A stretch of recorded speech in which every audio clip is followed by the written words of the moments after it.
¿Cansado de ver aburridas y tediosas clases? Pues suscríbete aquí para ver los resúmenes todos los días. Y bienvenido a Iñaki Guis. La primera clase que veremos será la de matemáticas, titulada Comportamiento gráfico de una función cuadrática. El aprendizaje esperado es: lee y representa gráfica y algebraicamente relaciones lineales y cuadráticas. El énfasis es analizar las diferentes representaciones de una relación cuadrática a partir de la gráfica. Nuestro resumen dice así: trabaja ahora en un problema asociado a una situación de la vida cotidiana. Una empresa de aerotransporte realiza pruebas con contenedores que soporten las caídas desde cierta altura, la forma que pueden proveer de materiales a su personal en tierra, sin necesidad de aterrizar las aeronaves. Cuando el helicóptero se encuentra a una altura de 300 metros, debe dejar caer la carga mientras un experto registra en una tabla el tiempo de caída y la distancia que recorre. Responde las siguientes preguntas derivadas de la situación anterior. ¿Cuánto tiempo tardó en llegar la carga al suelo? ¿Cuál de las siguientes expresiones permite calcular la distancia de caída en función del tiempo transcurrido? A. 3t al cuadrado, B. 3t, C. 9t, D. 3 más t al cuadrado. Para contestar, auxíliate de la tabla con los datos que el experto registró al momento de la caída del contenedor. Analiza cada valor para poder descubrir cuánto tiempo tardó en caer la carga al suelo. Los datos de la tabla son los siguientes. El tiempo de partida es 0 y la altura, según el problema, es de 300 metros. La distancia que he recorrido a los 0 segundos es 0 metros. Al pasar un segundo, el objeto se ha desplazado 3 metros hacia la Tierra. Para obtener la altura a la que se encuentra el objeto, después de un segundo, lo que hay que hacer es restar esta distancia de la altura total. Esto es, a los 300 metros restas 3 que ha caído, lo que da un total de 297 metros, y lo colocas en la tabla. De esta forma, ya obtuviste tu primer valor. Prosigue con las demás cantidades. Al siguiente segundo, el objeto habrá recorrido 12 metros. Para obtener la altura del objeto, restas 12 a 300, ya que esta era la altura inicial a la que se encontraba la carga. Restas los 12 metros y encuentras el resultado, el cual te da una altura de 288 metros de altura. De esta forma, al ir restando la cantidad de metros que ha recorrido el objeto menos la altura inicial, encuentras la altura actual. Al tercer segundo, encuentras que el objeto se encuentra a 273 metros de altura, y al cuarto segundo a 252 metros. Con los valores proporcionados por el experto has encontrado una parte de los valores de la tabla, sin embargo te falta encontrar los metros que se desplaza el objeto con cada segundo. Para esto, toma los valores y analízalos, de forma que puedas obtener la ecuación que te ayudaría a encontrar los valores faltantes y el tiempo total que el objeto tarda en llegar al suelo. Para poder encontrar la ecuación, usarás los valores que ya se tienen, en este caso, el tiempo y la distancia de caída, y los organizas como se muestra en la tabla. Procede a calcular la diferencia entre los dos primeros valores, el 3 y el 0, y se obtiene como valor el 3. Realiza el mismo proceso con el tercer valor, que es 12, menos el segundo valor, que es 3, y obtiene como resultado 9. Ahora el cuarto valor, es decir el 27, y el tercer valor, que es el 12. Al calcular la diferencia obtienes 15. Con lo aprendido, ya resolviste ambas preguntas. Escribe los resultados. El reto de hoy es el siguiente. Te recomendamos revisar tu libro de texto para buscar problemas similares. Las matemáticas requieren de estudio, pero forman parte de la vida ya que las encuentras de todos lados. Además, ayudan a desarrollar un punto de vista diferente sobre los problemas de la vida cotidiana. Proseguiremos con la clase de español, titulada ¿Cómo elegir? El aprendizaje esperado es: utiliza la información de un prólogo para anticipar el contenido, los propósitos y las características de una obra literaria o una antología. El énfasis es recopilar y seleccionar materiales para una antología. Nuestro resumen dice así: mencionaremos lo que son las antologías. Estas obras son colecciones de trabajos escritos del mismo género, de la misma temática o del mismo autor. En la narrativa se les conoce como una colección de obras cortas, que por lo general se publican en una sola edición. Etimológicamente, la palabra antología proviene del griego atos, flor, y logía, colección. Por lo mismo, también recibe el nombre de florilegio. En la antigüedad, se le dio ese sentido para hacer una selección de poemas. Obviamente se trata de una metáfora, y actualmente las antologías reúnen no solo poesías, sino una compilación de diversos tipos de textos, pero con las características de contar, de acuerdo con los criterios de los editores, con la calidad literaria o por ser los más representativos de un género. Pero, ¿quién hace esta selección? ¿Quién decide si esas flores deben ser consideradas para conformar la obra? Quien toma estas decisiones se llama antologador. Un ejemplo puede ser una obra muy interesante realizada por el historiador Miguel León Portilla de Teotihuacán a los aztecas, Antología de fuentes e interpretaciones históricas. Esta recopilación ofrece una serie de lecturas históricas sobre un tema en particular, en este caso, el pasado prehispánico. Se ofrecen primero algunas muestras de testimonios indígenas originales y a continuación las páginas o capítulos de varios investigadores, todas sobre el correspondiente asunto con las interpretaciones o imágenes históricas logradas por ellos sobre la base de las fuentes de primera mano. Otro criterio muy importante a la hora de seleccionar textos es la ubicación geográfica. En la entrevista con el antologador, una de sus obras la organizó por estados. Menciona autores nahuas, lo que te lleva a la Ciudad de México, a Oaxaca, a Veracruz, es decir, al lugar de donde provienen los autores de los poemas. Y pensado en esta organización de las obras por su lugar de origen, también existen diversas antologías de cuentos latinoamericanos y otras con las africanas cuentas. Antología de relatos de Inmaculada Díaz Narbona. Efectivamente, hay varios criterios para recopilar y seleccionar materiales para una antología. Lo primero que debes tener es un elemento central, es decir, delimitar hacia dónde va encaminada tu antología. Puedes hablar del género, por ejemplo, documentos históricos, relatos, poesías, fábulas, cuentos. Otro dato importante es que, si quieres centrarte en un tema, tal vez hagas una antología de textos de amor, terror o ciencia ficción, donde puedes incluir textos tanto en verso como en prosa, siempre y cuando cumplan con el criterio. Debe haber gustos por los textos seleccionados, definitivamente es un criterio muy importante, pues si bien es subjetivo, también puede ayudar a decidir cuáles textos incluir. Por obvias razones, igualmente te indicará qué texto dejar fuera. Ahora bien, debes tener cuidado de no confundir antologías y compilaciones. Toda antología supone una compilación, pero no toda compilación es una antología. Un antologador debe haber leído suficiente sobre el género o tema y escoger lo más representativo. El compilador, en cambio, hace una convocatoria de autores para que escriban sobre un tema en particular, o bien escoge textos ya publicados. Para una antología, debes determinar el tema, la profundidad y la extensión que tendrá, a partir de haber delimitado el objetivo para realizarla. Procede a localizar y seleccionar la información pertinente al tema en particular. Recuerda que puedes centrarte en un espacio geográfico determinado, un periodo histórico, un género corriente o movimiento literario, determinada lengua, el género de los autores, determinados autores, relevancia de las obras, etc. El reto de hoy es el siguiente: busca textos que te gusten, pueden ser poemas, cuentos o relatos. Decide si quieres identificarlos por su lugar de procedencia, estado, región, país o continente. Recuerda que otra opción muy interesante es ubicarlos por orden cronológico, de acuerdo con su época o periodo histórico. Una vez que los tengas, decide de qué manera los puedes organizar, alfabéticamente, de acuerdo con los diversos movimientos literarios o bien con otro orden de importancia que tú establezcas. Reúnelos en una carpeta física o electrónica para compartirlos con tu familia y amigos. Si te está gustando el video o te está siendo de utilidad, recuerda que nos puedes apoyar en la tienda de Fortnite o de Epic con el código INAKI1708. La siguiente clase que veremos será la de química, titulada ¿Cómo represento el cambio químico?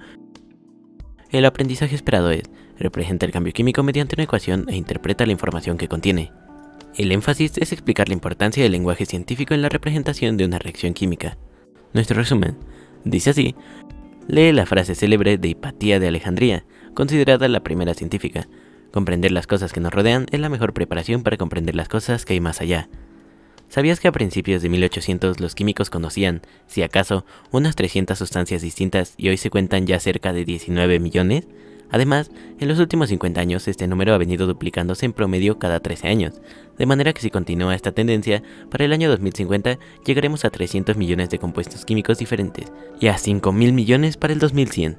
¿Sabes que hay distintas formas de representar palabras, ideas y en este caso moléculas? Con respecto al lenguaje químico lo puedes hacer y de esta forma puedes comprender mejor. Por ejemplo, el abecedario y los números son símbolos de manera general, utilizas y ayudas a entender los diferentes lenguajes.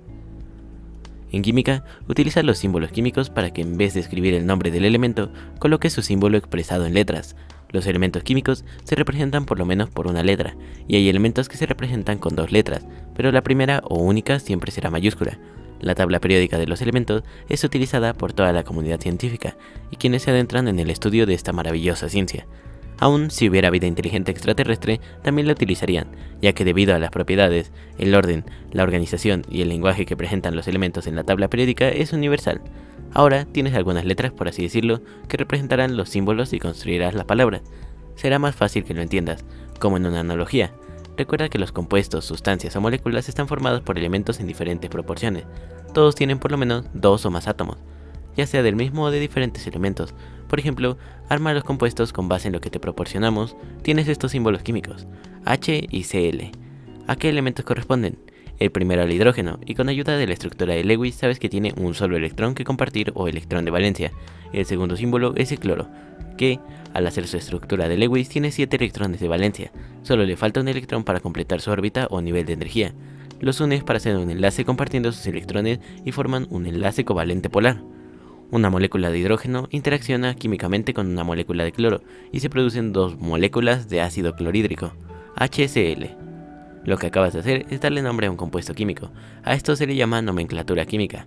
Es el sistema de nombre que utiliza la química para identificar los compuestos. El reto de hoy es el siguiente. Identifica en las siguientes fórmulas químicas lo siguiente: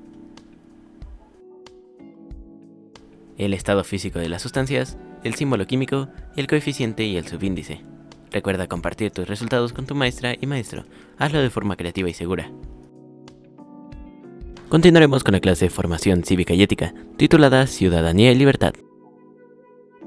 El aprendizaje esperado es: analiza el papel del Estado y la ciudadanía en la vigencia y garantía del derecho a la libertad de las personas. El énfasis es comprender la responsabilidad de la ciudadanía ante las libertades.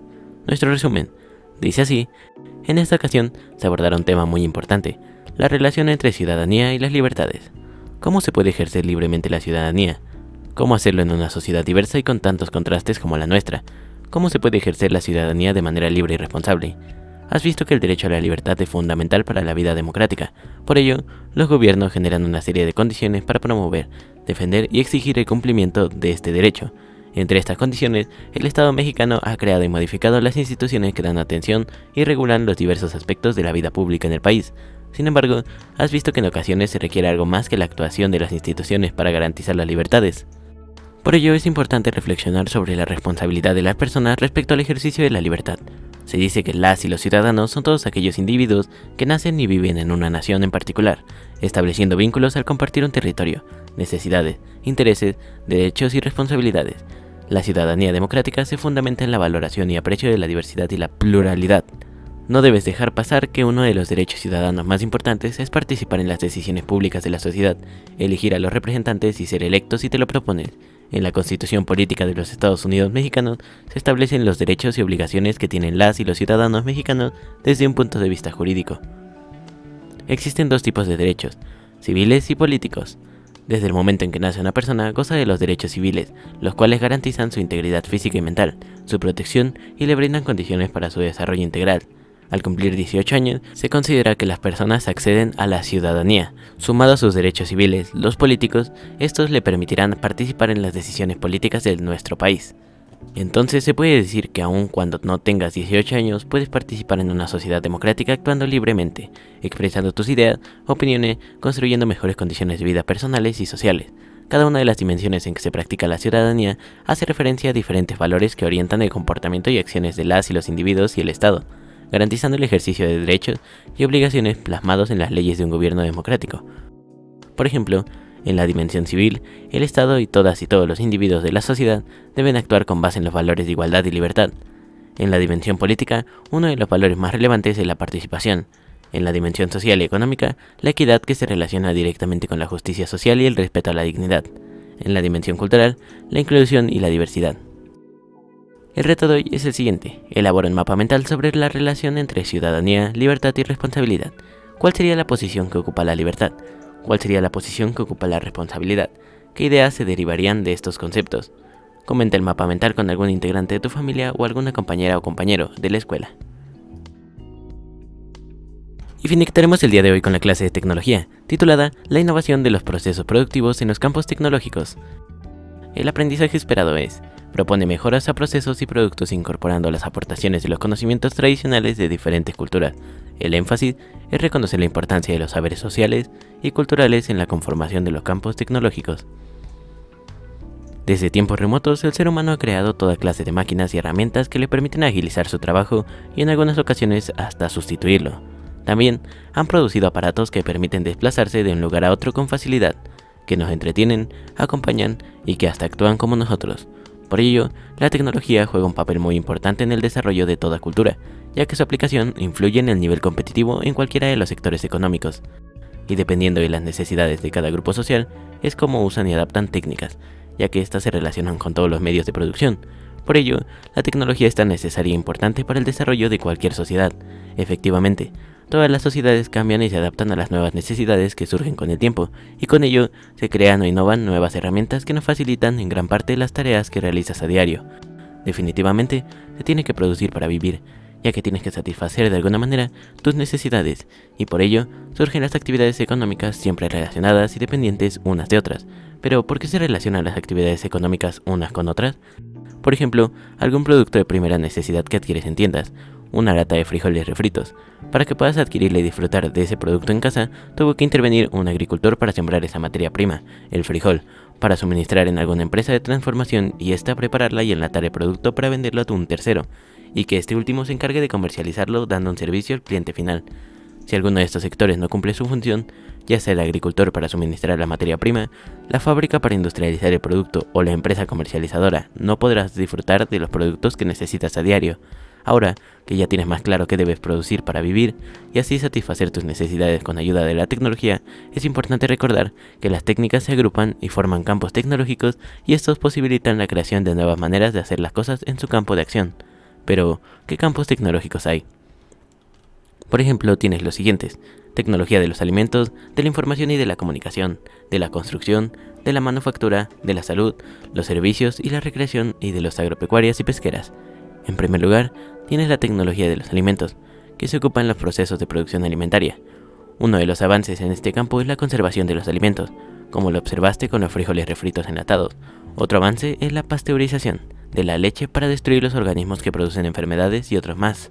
También se tiene el campo tecnológico de la información y comunicación, que ha innovado de manera sorprendente al integrar las telecomunicaciones, señales inalámbricas y el Internet que permite a usuarios acceder, almacenar, transmitir y manipular la información de manera inmediata. Sin duda el Internet y las telecomunicaciones hacen la vida más fácil. El reto de hoy es el siguiente: investiga las siguientes preguntas. ¿Qué es un conocimiento tradicional? ¿Qué diferencias existen al comparar un proceso artesanal con uno industrial? ¿Qué es la automatización? Esta información te servirá para el tema de la siguiente sesión. Si te gustó el video o te fue de utilidad, recuerda darle like, suscribirte y activar la campanita para estar al tanto de próximos videos. Muchas gracias y hasta la próxima.